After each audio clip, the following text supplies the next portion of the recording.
You haven't seen those lights turn on? Yeah, those ones. So what you're saying is we got to load in the dark. Yeah. Huh. Fuck. Drift car, they said. It'll be fun, they said. It's gonna be totally no problem and super easy to load up on a hoist, they said. They fucking lied, man. Annie, skids? Skids? Skids? Skids. Confirmed. Skids are confirmed. We're finally ready to get this thing up on the hoist. So, get stuck into it.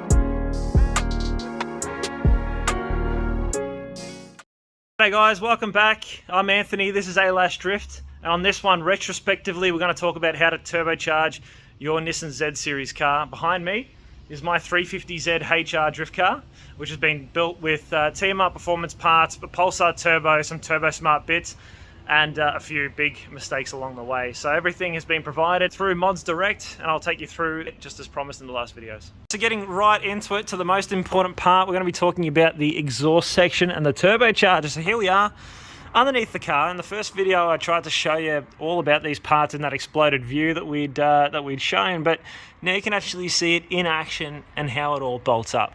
So reasonably simple start here. We've got it joining up to the factory headers, and it's got flanges that suit, whether it be 370Z VHR motor, the 350DE or the 350HR. These are all set up for a perfect bolt-on. And then you have the spaghetti piping. And what this does is it takes the exhaust from both sides, brings it up through here, and gives us this T4 divided exhaust flange that bolts straight onto our turbocharger. This one is a Pulsar 6262G, went for a 0.85 AR exhaust housing, and it's also got the T51R mod.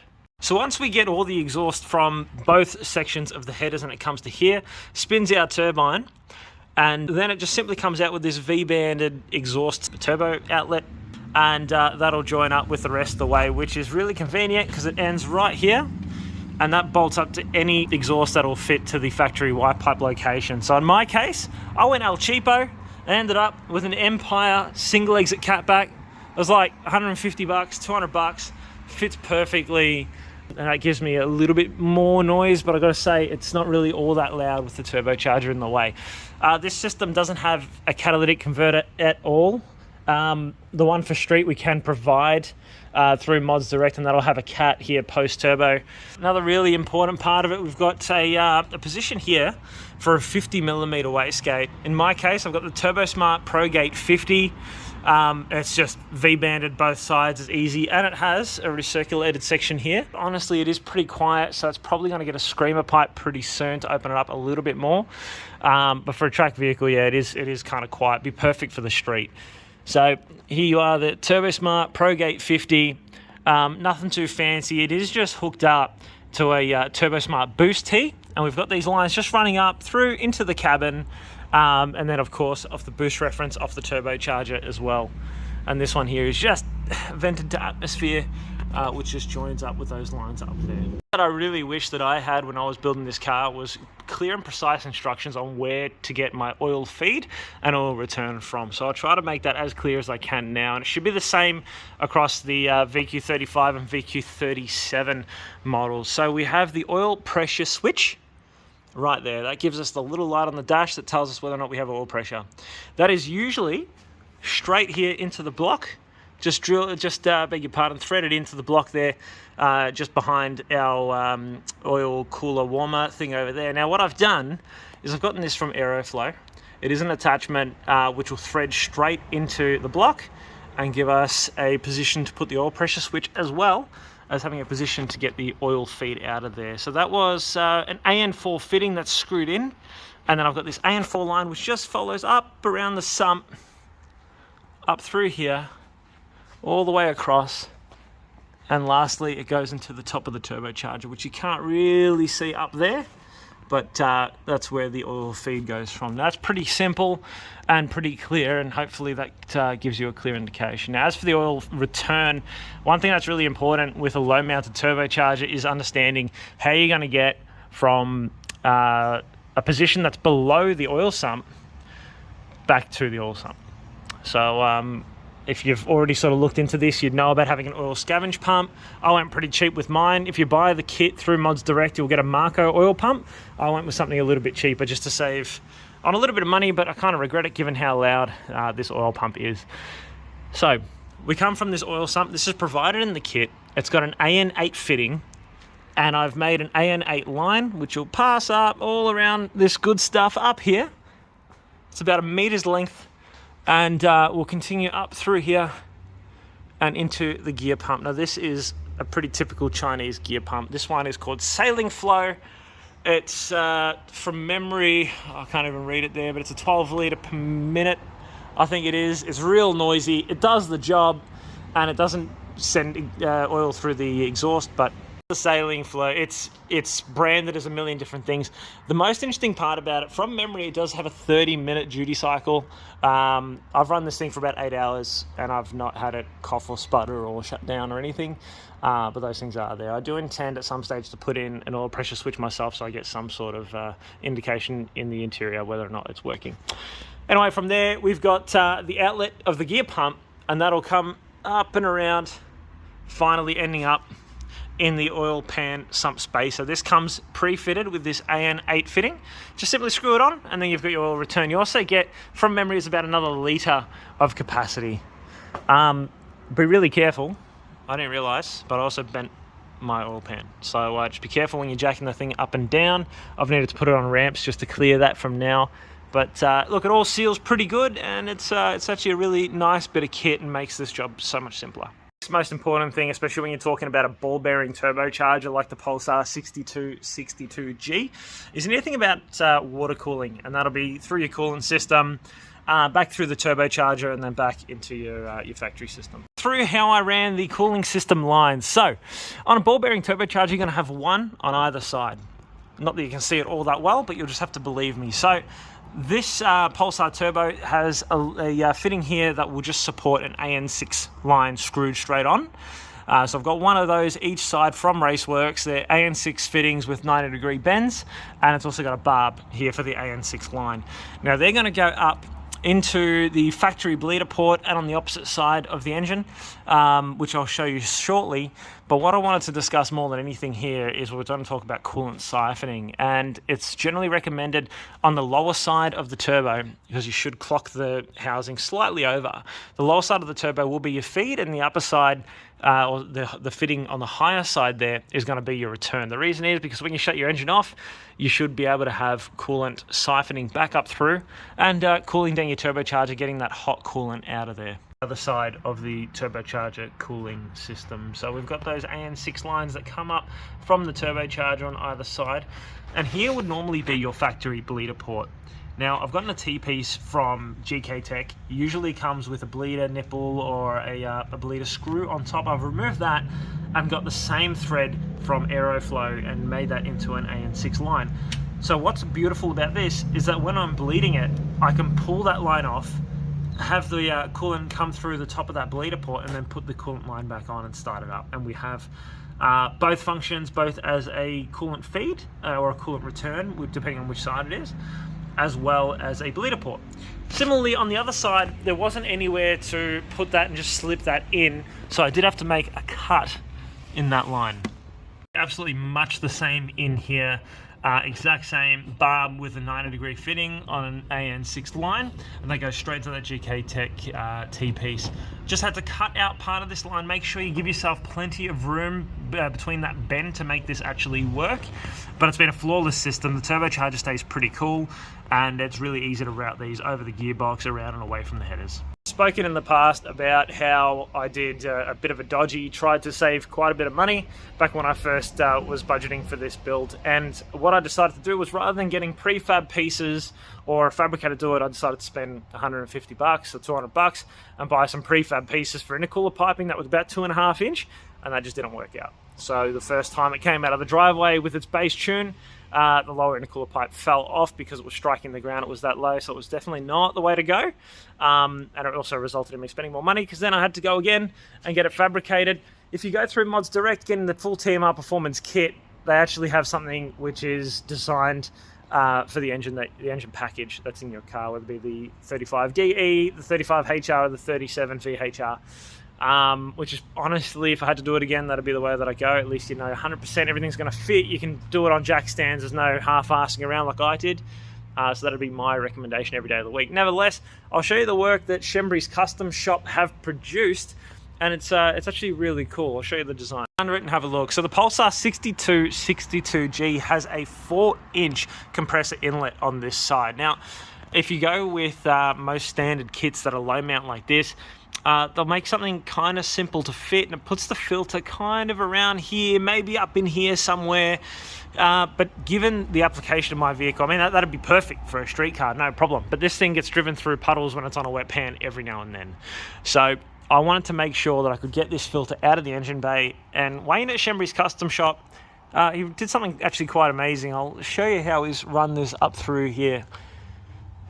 So he's run it straight from the turbocharger. It's got a silicon coupler, and he's gone up above the rack through here, up into the engine bay, and it's super clean, it's super dry, and you can actually see there's the air filter up there now, right next to my catch can. Wayne has finished the rest of the charged side of the turbo. So we've got a silicon coupler here. From memory, that's about a 2-inch, and we've gone with 2-inch piping just for ground clearance more than anything, but also to fit through some of these tight spaces that we have up here. So he's had it come up here around the rack, around this steering column thing there, and up around through here, back up through there, and down around where the oil filter comes out. He's attached extra bracing here just to make sure that this doesn't flop around. It becomes quite loose without those things, so he's done quite well with that. And then he's stepped up the sizing a little bit and then brought it back into our intercooler. Now, again, if you are stupid like me and you try to do everything on a budget, then you'll probably end up with this eBay intercooler, which was about $400. I've later found out that TMR Performance have it sort of similarly priced within their package, so that was brilliant and a lot more difficult. Though, I had to be pretty creative about how I was going to mount this thing. So all I could find from Bunnings was this metal plate here, which is like what you'd see. It's kind of like an anti-slip metal, which will just turn around to make it look less dog shit. And I've got that both sides there, which is mounted up to the lead run bash bar, and that actually sits pretty well. And up here we've got some elbows. These here are from Aeroflow, and that feeds our 2 intakes for both throttle bodies in the engine bay. Just earlier, coming out of the intercooler, it's going to feed both of the intakes here in the HR. This will be the same for the VHR found in the 370Z. So it comes up through to these pipes. This was included in the kit from TMR Performance, and on this side we butchered that in order to clear this new piping for our air filter, which you can see comes right there into the engine bay. Now that will prohibit the use of the factory splash guards, but of course that can be fixed. While I'm also here, I'll talk about the catch can system. So that comes from our CCV on this side, which I think was an AN12 line, which is just slid over the top of the CCV, goes into the catch can. The other side here has an AN10 fitting, which goes straight into the valve cover. That also comes and feeds this vent to atmosphere style catch can. And that's worked out beautifully. It's done a number of track days ever since. Crankcase pressure is pretty low, and I'm really happy with it so far. I think it's time to talk about what's going on inside. Turbo build for the 350Z HR, you have to make sure that you prioritize the best of the best when it comes to boost control and other accessories, such as the Black Ice little tree here. This is mandatory. It lost its stank ages ago. You do want to make sure that you have the correct instrumentation so you know exactly what's going on in your engine when you have it. So here is the Savage Performance from New Zealand. Beautiful gauges. They're all a 60mm. They do fit most of the way in there, and they're pretty secure in place of the factory gauges. Now, of course, I'm going to lose functionality such as your miles per gallon or kilometers per liter or whatever the heck it was in the past, but in favor of knowing my oil temperature, my oil pressure and voltage, and of course my boost, I think it's kind of a worthy thing to give up. More about the boost reference for the wastegate. So it comes straight out of the compressor housing and up through the floor pan underneath the seats, so that way passengers can't step on them, can't do that, around the roll cage, and then down into a very accessible position here. Now this is in the center console. Smart boost tee. There's a lot of other random crap in here as well. I've got parts of my bumper bar. I've got this paint pen, of course, because you always need that to check your witness marks. But most importantly, there's a Turbo Smart boost tee. It's now locked in. It's not moving from that position. It's been tuned and makes 285 kilowatts. Now, could have done this better as well in a few ways. This car makes the perfect amount of power for my application right now. It's 285 wheel kilowatts at the back. This is on a roller dyno, not on a hub dyno. It makes 488 newton meters of torque. So it's got plenty under it. In fact, so much more than I'm really able to use at the moment in my journey as a driver.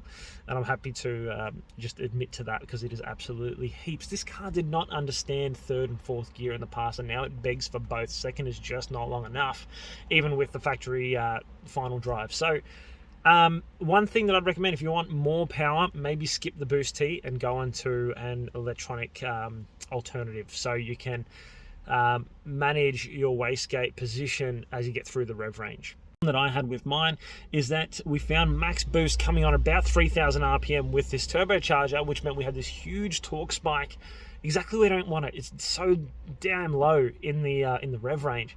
So it made this mad power and mad torque, but so low. So what we wanted to do is bring that up, and we did the best we could given the hardware that we have, but we're only able to get it up to about 3,500 RPM with playing with timing and fuel. So that'll be something that can definitely be rectified. This turbocharger and engine easily has it to go through 300 wheel kilowatts. That is the goal eventually, and perhaps when I do that, we'll be looking at a Haltech, a Link, or an ECU Master. But for now, it is running an up-rev ECU tune. And look, it's fine. For now, it would be nice to have more, but the HR models don't really have a great deal of support unless you're making your own looms. And this, again, at first was meant to be a bit of a budget challenge. Did blow out, but hey. And the thing that I want to show you, which could also be improved upon in the future, is that oil gear pump. Now you'll hear just how loud it is now when I turn on the ignition. So that's just to the ABS power. So as soon as the ignition's on, we start having this oil pump, and that's exactly what you want. Without a turbo timer or without some sort of timing system, it means that we're not going to have this continually running after the car. That's going to be improved upon eventually, but for now, I'm just switching the car off, turning the pump on for another minute or so until I'm confident, and then turning it off again. Just like that. And Danny, we do good? Yeah, we do pretty good. We do pretty good, no problem, my friend. Anyway, she's fucking turboed. There you go, you can do it yourself. Give it a, you know, oof. Nice. And that just about does it. That's the end of the retrospect here for the A-Lash Drift 350Z, turbocharged by TMR Performance with a Pulsar turbo and all the parts provided by Mods Direct. It's been a fantastic build. It's been one that I've been able to do mostly on jack stands, bar the fabrication work, which I had to pass the car off to Shenbury's custom shop. He did an absolutely unbelievable job to turn things around in time. So I'm really stoked with that. The car performs absolutely flawlessly. And I think it's really exciting now to have turbocharger kits that are bolt-on for the 350, the 370, the V35, and the V36 now available in Australia to suit our right-hand drive cars. It's been one of those things, you can buy a kit from overseas and it's nice to have a high mount and all those things, but the price you pay to get it landed before you get it tuned, and you still don't know if it's going to clear your steering column on a right-hand drive car, that's a reasonable risk. So I think it's cool, man. These are locally available. They make the cars absolute animals the way they should have always been. So I'm extremely happy with how this has turned out.